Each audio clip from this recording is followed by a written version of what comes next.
Hello दोस्तों, स्वागत है आपका स्लीपी क्लासेस में weekly dose of current affairs जुलाई 12 से लेकर जुलाई 17 के लिए हाजिर है आपके साथ वीकली करंट अफेयर्स। अब से फॉर्मेट थोड़ा सा चेंज होगा क्योंकि हमें थोड़े मैसेजेस मिले थे कि सर बुक्स और ऑथर्स भी होते हैं, स्पोर्ट्स भी होते हैं, तो आप इसका कॉलम बनाइए। तो मैंने थोड़ा सा फॉर्मेट चेंज कर दिया उसमें। आई होप आपको ये फॉर्मेट पसंद आए और आपके हर एग्जाम को केटर कर दें। ठीक है, तो without any further do start करते हैं। तो देखिए, सबसे पहले नेशनल न्यूज़ पे आते हैं। ये हमारे ministry of road transport and highways minister हैं श्री नितिन गडकरी। ठीक है जी, और इन्होंने inaugurated the countries first private LNG liquefied natural gas plant in Nagpur. ठीक है जी, और उन्होंने कहा कि एलएनजी एक क्लीन और कॉस्ट इफेक्टिव फ्यूल है which is capable of decreasing the logistic cost. साथ में ही इसी के साथ होमवर्क बता देता हूँ आपके लिए। होमवर्क इसलिए क्योंकि लेक्चर के बीच में फिर मुझे भी याद नहीं आएगा। इंडिया की बायोफ्यूल पॉलिसी के बारे में आपने पढ़ना है, बहुत इंपॉर्टेंट है। ठीक है, ये आपका होमवर्क है। चलिए इसके बारे में, न्यूज़ के बारे में थोड़ा सा विस्तार देखते हैं कि ये फर्स्ट प्राइवेट एलएनजी क्या है। एलएनजी होता है लिक्विफाइड नेचुरल गैस। ठीक है जी, अब union transport minister Nitin Gadkari ji ने हमारा फर्स्ट प्राइवेट एलएनजी प्लांट जो है वो इनॉग्रेट किया। कहाँ पे? नागपुर में। तो ये पहला पॉइंट है। अब कंट्री का फर्स्ट एलएनजी फैसिलिटी जो है वो बैद्यनाथ आयुर्वेदिक ग्रुप जो है, देखिए बैद्यनाथ आयुर्वेदिक ग्रुप ने सेटअप किया है। कहाँ पे? कामटी रोड जो है नागपुर में, जबलपुर हाईवे पे।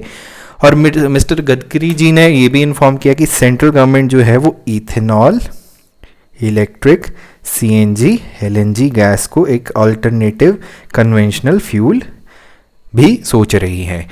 गनीमत है कि 100 से ऊपर हमारा पेट्रोल ऊपर जा चुका है और डीजल भी कुछ पीछे नहीं है। ठीक है जी, तो अल्टरनेट फ्यूल्स हो चाहिए ये आपके लिए। ठीक है जी, इलेक्ट्रिक कार्स हो गए, सोलर कार्स हो गए, तो ये अब आने वाले काफ़ी ज़्यादा ट्रेंड में है। इनफैक्ट एक एडिशनल इन्फॉर्मेशन ये है कि हिमाचल प्रदेश गवर्नमेंट ने 2030 तक कहा है कि जितने भी सरकारी व्हीकल्स हैं उनको वो इलेक्ट्रिक में कन्वर्ट कर देंगे। ठीक है जी, this was in the Himachal economic survey since I am Himachali. ठीक है, तो अब आप देख सकते हैं कि हम एक शिफ्ट ला रहे हैं क्योंकि पेट्रोल तो आपको पता है कि इवेंचुअली ख़त्म ही हो जाएगा। ठीक है जी, रिन्यूएबल सोर्स ऑफ एनर्जी नहीं है। ठीक है जी, उन्होंने और ये भी पॉइंट आउट किया कि country produces enough sugar and राइसेस।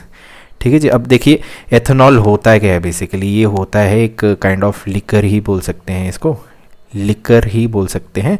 लेकिन क्या है कि इसका जो प्रोडक्शन है वो फर्मेंटेशन प्रोसेस से निकलता है, शुगर और राइसेस का। मतलब ये जब गल सड़ जाते हैं तब आपका इथेनॉल प्रोडक्शन होता है और ये इंडस्ट्रीज़ में भी बहुत ज़्यादा यूज़ होता है इथेनॉल।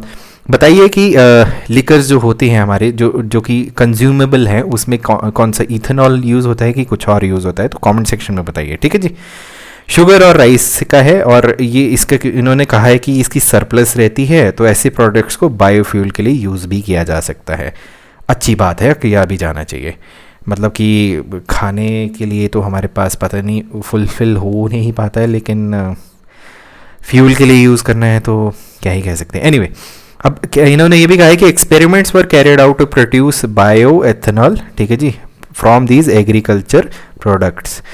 कमेंट सेक्शन में मुझे बताइए कि आपके जो बायोफ्यूल से, ठीक है जी, बायोफ्यूल से आपकी एक फ़्लाइट भी टेक ऑफ की थी। बताइए कि कौन से कैरियर की फ़्लाइट थी। और मैं आपको हिंट दे देता हूँ कि ये देहरादून से बेस्ड उड़ान हुई थी इसकी। तो कमेंट सेक्शन में बताइए। ठीक है, बायोफ्यूल यूज़ हुआ था और आई थिंक जट्रोफा सीड्स हैं, जट्रोफा सीड्स होते हैं, उससे बनाया गया था। तो ये देखिए आपकी एक न्यूज़ है लेकिन इसमें कितने ज़्यादा कनेक्शंस हैं, तो वेरी इंपॉर्टेंट न्यूज़। ठीक है जी, अब विदर्भा एरिया में कहा है कि पैडी कल्टीवेशन के लिए काफ़ी इंपॉर्टेंट होता है, तो वहाँ से यूज़ करेंगे हम पैडी स्ट्रॉ को। ये ऑलरेडी क्योंकि पैडी स्ट्रॉ जो है यूज़ कर रहे हैं बायो एथेनॉल प्रोडक्शन के लिए। मिनिस्टर ने क्या अंडरलाइन करा है? Importance of flex engine. अब फ्लेक्स इंजन क्या होते हैं? जिसमें पेट्रोल और एथेनॉल दोनों ही यूज़ किया जा सकता है। और मेरे हिसाब से आई थिंक आने वाले टाइम में 3 टाइप्स ऑफ इंजन आएगा जिसमें कि पेट्रोल भी होगा, एथेनॉल भी होगा और सीएनजी भी होगा। गनीमत है कि सीएनजी इतना ज़्यादा सस्ता है और इतना ज़्यादा एनवायरनमेंट फ्रेंडली है कि it is a very good thing that can be used. चलिए नेक्स्ट न्यूज़ पे आते हैं। देखिए मशरूम्स हैं, और अब ये मशरूम्स क्यों हैं, मैं आपको क्यों दिखा रहा हूँ, इसके बारे में थोड़ा सा देखते हैं। इंडिया का फर्स्ट क्रिप्टोगैमिक गार्डन जो है वो इनाग्रेट हुआ था। ये कहाँ इनाग्रेट हुआ, ये जुलाई 11 की न्यूज़ है, ठीक है जी।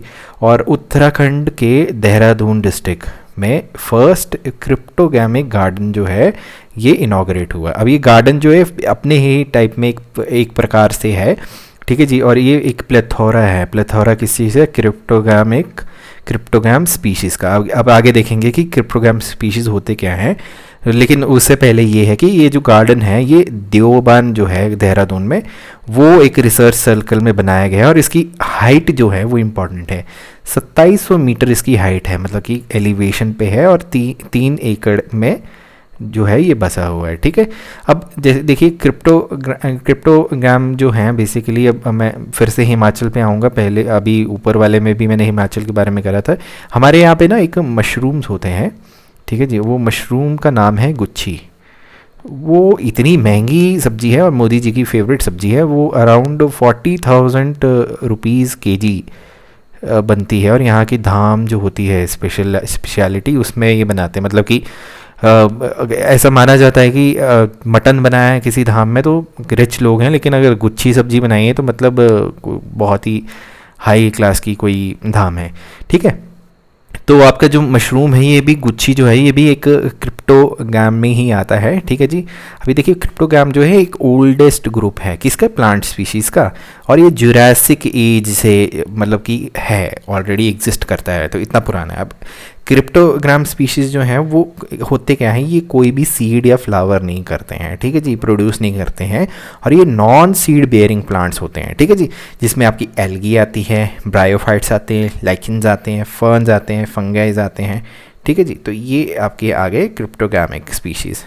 अब इनको भी ना 3 ग्रुप्स में डिवाइडेड हैं। एल्गी हो गया, ब्रायोफाइट्स हो गए जैसे मॉसेस, लिवरफर्स्ट हो गए, लाइकेंस हो गए, कंप्राइजेज प्रिमिटिव्स हो गए, ठीक है जी। और सिंपल स्पीशीज़ हो गई, जिसमें कि प्लांट बॉडी जो है वो थाइलॉइड होता है, मतलब कि not differentiated into true roots, उसकी कोई ट्रू रूट्स नहीं होती हैं और स्टेम्स और लीव्स भी नहीं होती हैं। तो ये आपके क्रिप्टोग्राम, ठीक है।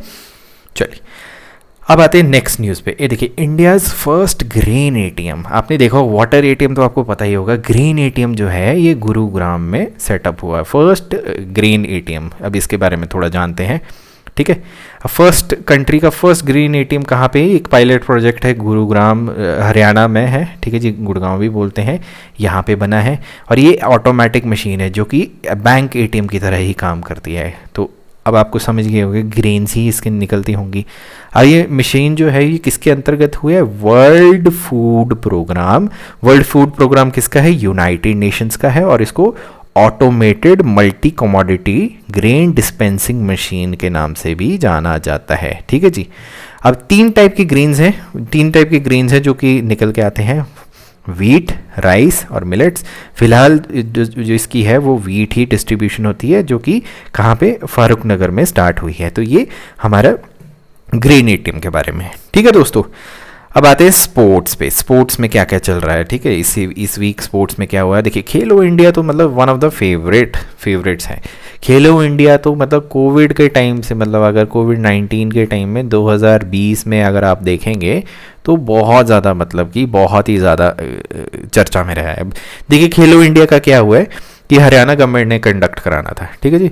तो पहले खेलो इंडिया यूथ गेम्स जो थी ये 2021 की हरियाणा ने करवानी थी नवंबर दिसंबर में, लेकिन अब ये डिसाइड किया है कि फरवरी 2021 में आएगा। कंडक्ट को इसने करवाना है हरियाणा ने, ये इंपॉर्टेंट हो गया। तो हरियाणा हमारा 2 बार हो गया, ठीक है जी। हरियाणा इस बार 2 बार मेंशन हो गया, एक बार आपका ग्रेन एटीएम और ये आपका खेलो इंडिया पे, ठीक है। अब ये थर्ड वेव की पॉसिबिलिटी दिख रही थी इनको कि कोविड-19 की थर्ड वेव आ सकती है और ये नवंबर या दिसंबर में आएगी।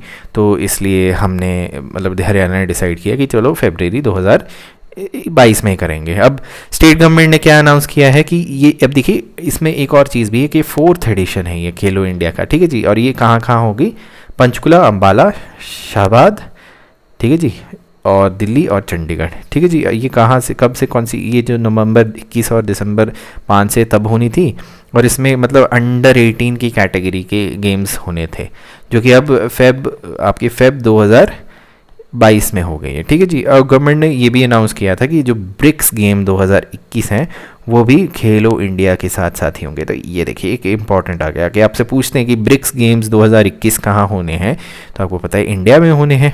ठीक है जी। और अब हरियाणा ने करवाना है तो खेलो इंडिया के साथ होने, तो मतलब अभी ये फेब 2021 में हो जाएगा। ठीक है दोस्तों, चलिए अब देखिए ये आ गए बैडमिंटन पे आ गए हम। बैडमिंटन की क्या न्यूज़ है, अब देखिए इंडिया जो है वो होस्ट करेगी बैडमिंटन वर्ल्ड चैंपियनशिप 2026। ठीक है जी। और 2023 का जो सुर्दीमान कप है वो चाइना करेगा। अब देखिए यहाँ से दो चीज़ें आपको निकल के आ रही हैं। पहली चीज़ कि बैडमिंटन वर्ल्ड चैंपियनशिप कब होनी है, 2026 में होनी है। और जो आपका सुर्दीमान कप है वो कब होना है, 2023 में होना है। अब आपसे कई बार क्वेश्चन पूछ लिया जाता है कि सुर्दीमान कप किस गेम से रिलेटेड है, तो आपको ये भी पता चल गया बैडमिंटन से रिलेटेड है। तो ये 3-4 पॉइंटर्स आपके यहाँ से निकल के आ गए। ठीक है, इसके बारे में थोड़ा विस्तार में जानते हैं। इंडिया जो है वो होस्ट करेगा वर्ल्ड बैडमिंटन चैंपियनशिप 2026 की। ठीक है जी। और ये स्पोर्ट्स ग्लोबल गवर्निंग जो है आपकी badminton federation of badminton world federation जो है उन्होंने अनाउंस किया है। और इंडिया ने basically India was scheduled to organise Sudirman Cup 2023। ठीक है जी, इंडिया ने करना था। ठीक है जी, लेकिन फेडरेशन ने ये जो होस्टिंग राइट्स है किसको दे दिए, चाइना को। तो अब ये देखिए अपडेट हो गया, तो चाइना अब क्या है सुर्दीमान कप करेगा और हम जो हैं 2026 की चैम्पियनशिप वो करेंगे। अब ये देखिए ये एक this will be only the second time मतलब कि पहले एक बार हो चुका है। ठीक है जी, इंडिया ने होस्ट किया था वर्ल्ड चैम्पियनशिप कहाँ पे, हैदराबाद में, जिसमें कि हमने होस्ट किया था प्रेस्टिजियस इवेंट को 2009 में। अब 2009 के बाद हम कब 2026 में आ गए। ठीक है जी। अब सोजो जो है, सोजो एक जगह है चाइना में, Suzhou will now host the 2003 edition of BFW world mix team. ठीक है जी, बैडमिंटन के। और ओरिजिनली 2023 के होस्ट जो है इंडिया ने ये एक्सेप्ट कर लिए है क्या, opportunity to host the BFW world championship 2026। ठीक है, तो ये मीडिया रिलीज आया है।